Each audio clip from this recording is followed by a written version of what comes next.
कर्नाटक में कांग्रेस की सरकार है और उस बीच में जो कर्नाटक के सीएमओ हैं, उन्होंने कुछ खेल किया है। तो क्या कोई नई मुसीबत खड़ी हो सकती है कर्नाटक में? जो ताजा घटनाक्रम है, मुख्यमंत्री सिद्धारमैया के पॉलिटिकल एडवाइजर हैं बी.आर. पाटिल और उन्होंने अपने पद से इस्तीफा दे दिया है।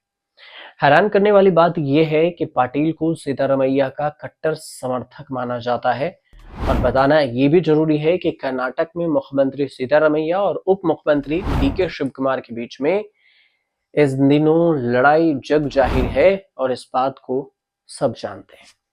लेकिन कर्नाटक कांग्रेस में दो बड़े नेता सिद्धारमैया और डी.के. शिव कुमार के बीच में चल रही लड़ाई पिछले महीने भी उजागर हुई थी, जब सिद्धारमैया के समर्थक नेताओं ने कुछ डिनर मीटिंग्स भी की थी।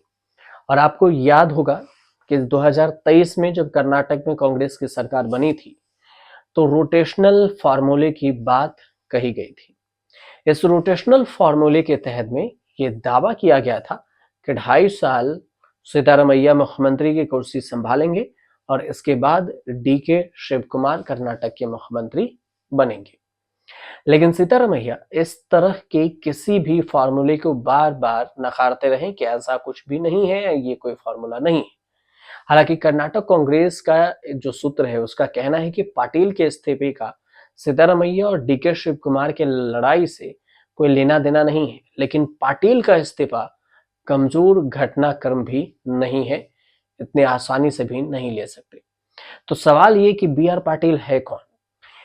बी.आर. पाटिल कर्नाटक कांग्रेस के बड़े नेता हैं। वह कलबुर्गी जिले की अलंद सीट पर 4 बार विधायक रहे और बताया ऐसा भी जा रहा है कि वह इस बात से नाराज थे कि मुख्यमंत्री सिद्धारमैया उन्हें जरूरत के हिसाब से अहमियत नहीं दे रहे हैं।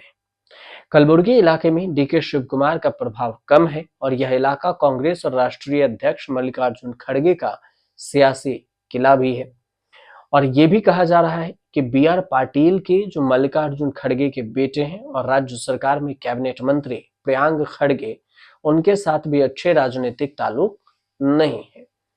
अब बी.आर. पाटिल के इस्तीफे की खबर जैसे ही कर्नाटक की राजनीति में जोर शोर से चलेगी, तो फिर इसे लेकर काफी हलचल पैदा हुई। और जब पत्रकारों ने सिद्धारमैया से इस पूरे घटनाक्रम के बारे में सवाल पूछा, तो उन्होंने कहा कि जब पाटिल से बात करेंगे तो हम आपको बताएंगे। प्रियांक खड़गे का कलबुर्गी में अच्छा असर भी है और पाटिल लगातार इस बात को महसूस कर रहे थे कि मुख्यमंत्री का करीबी होने के बावजूद उन्हें दरकिनार किया जा रहा है, और यही बात बढ़ती भी गई। पाटिल को कोई भी मंत्री नहीं बनाया गया। राज्य में जब कांग्रेस की सरकार बनी थी तो इस बात की संभावना थी कि पाटिल मंत्री बनेंगे, लेकिन कलबुर्गी जिले के प्रियांक खड़गे, मल्लिकार्जुन खड़गे के बेटे और एक और विधायक शरण प्रकाश पाटिल को मंत्री बनने का मौका मिला। हालांकि बाद में सिद्धारमैया ने पाटिल को मनाने की कोशिश की और उन्हें अपना पॉलिटिकल एडवाइजर बना लिया। लेकिन ऐसी कहानी निकल के आई कि पाटिल सरकार में उनकी सीमित भूमिका उसकी वजह से नाराज है। कुल मिलाकर पाटिल का इस्तीफा कर्नाटक कांग्रेस के अंदर हो रही उथल पुथल को भी दिखाता है।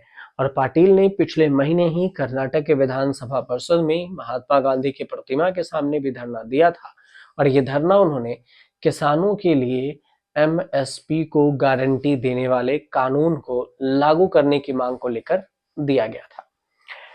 अब इस पूरे मामले को लेकर पाटिल का क्या कहना है? पाटिल का कहना है कि उन्होंने पहले भी इस्तीफा देने का फैसला लिया था और वह कर्नाटक विधानमंडल जो प्रिवेंशन ऑफ डिस्क्वालिफिकेशन एक्ट है, इसके पास होने का इंतजार कर रहे थे, और यह कानून मुख्यमंत्री और उप मुख्यमंत्री के सलाहकारों को विधायक के रूप में अयोग्य ठहराए जाने से बचाने के लिए बनाया गया है।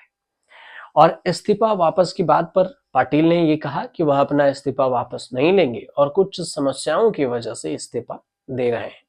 कांग्रेस नेता पाटिल का ये भी कहना है कि अपने क्षेत्र में विकास कार्यों को लेकर जो उनकी शिकायत थी, उन्होंने इस शिकायत को कांग्रेस की विधायक बैठक में भी बताया, लेकिन कुछ हुआ नहीं और इसी वजह से उन्होंने इस्तीफा दे दिया। जुलाई 2023 में कांग्रेस की सरकार बनने के कुछ ही हफ्ते बाद पाटिल ने सीएम सिद्धारमैया को पत्र भी लिखा था और कुछ मंत्रियों और विधायकों के बर्ताव को लेकर शिकायत की थी और तब से लेकर विवाद काफी बढ़ता ही जा रहा है। लेकिन अब कर्नाटक की राजनीति में अभी क्या होगा फिलहाल इन दिनों घटनाक्रम, इसे कहना थोड़ा मुश्किल हो रहा है। फिलहाल जो जानकारी थी वो हमने आप तक पहुंचाई। अगर आपको अच्छी लगी तो चैनल को सब्सक्राइब कीजिए, शेयर कीजिए और कमेंट कीजिए।